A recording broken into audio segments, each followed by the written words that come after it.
So అలాంటి మనం బంగారం చేతిలో పెట్టుకున్న తర్వాత దాన్ని నగ చేయించుకోవాలనుకుంటాం, కానీ బీరువాలు పెట్టి తాళమేం కదా.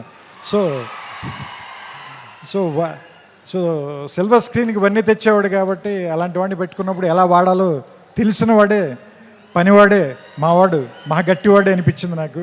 సో ఇది ఏమో యుద్ధం అని చెప్తున్నారు, సినిమా పేరు వార్ అన్నారు. వాళ్ళిద్దరేమో చాలా మంచి స్నేహితుల్లో ఇందాక నుంచి కౌలించుకుని వచ్చారు, కలిసి మాట్లాడుకుంటున్నారు. చూద్దాం. ఇందాక సుమగారు అడిగారు కదా ఎవరు చెడ్డవాళ్ళు ఎవరు మంచివాళ్ళు అని.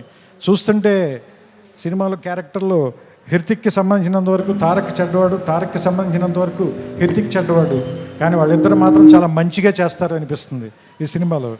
సో రకంగా మంచి చెడ్డ కంటే కూడా ఇది ఒక మంచి సినిమా అవుతుందని మాత్రం ఖచ్చితంగా నాకైతే అనిపిస్తుంది ట్రైలర్ చూసిన తర్వాత. ఇద్దరు యాక్టర్లను పెట్టుకున్న తర్వాత, అందులోనూ ఇద్దరు పెద్ద స్టార్లను పెట్టుకున్న తర్వాత, అంటే యాక్చువల్గా చెప్పాలంటే ఒకళ్ళు వింధ్య పర్వతం, ఇంకొకళ్ళు హిమాలయ పర్వతం, అలాంటి వాళ్ళు ఇద్దరు. అలాంటి వాళ్ళిద్దరిని ఒకే చోట కూర్చోబెట్టి వాళ్ళతో సినిమా తీయాలి అంటే నిజంగా అయాన్కి హ్యాట్స్ ఆఫ్ చెప్పాలి. ఇలాంటి ఇద్దరిని బ్యాలెన్స్ చేయటం అంత ఈజీ కాదు.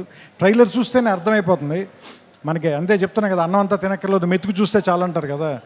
ట్రైలర్ చూస్తే తెలిసిపోతుంది మనకి. 2 నిమిషాలు చాలు, 2 గంటలు ఎలా ఉంటుందో మనకు అర్థమవుతుంది, రాబోయే 2 గంటలు ఎలా ఉంటాయనేది. సో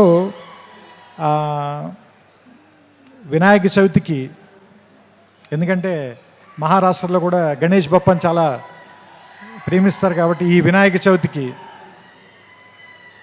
వార్ 2 మంచి ఏమంటారు దాన్ని, పండగని కొద్దిగా ముందే 21 కంటే వారం రోజుల ముందే తీసుకొచ్చి వినాయక చవితికి మరింత శోభ తెస్తుందని, ఈసారి పండల్స్ నిండా, గణేష్ పండల నిండా ఈ వార్ 2 పాటే మోగుతూ ఉంటుందని నాకు ఆల్రెడీ భవిష్యత్తు తెలుస్తుంది.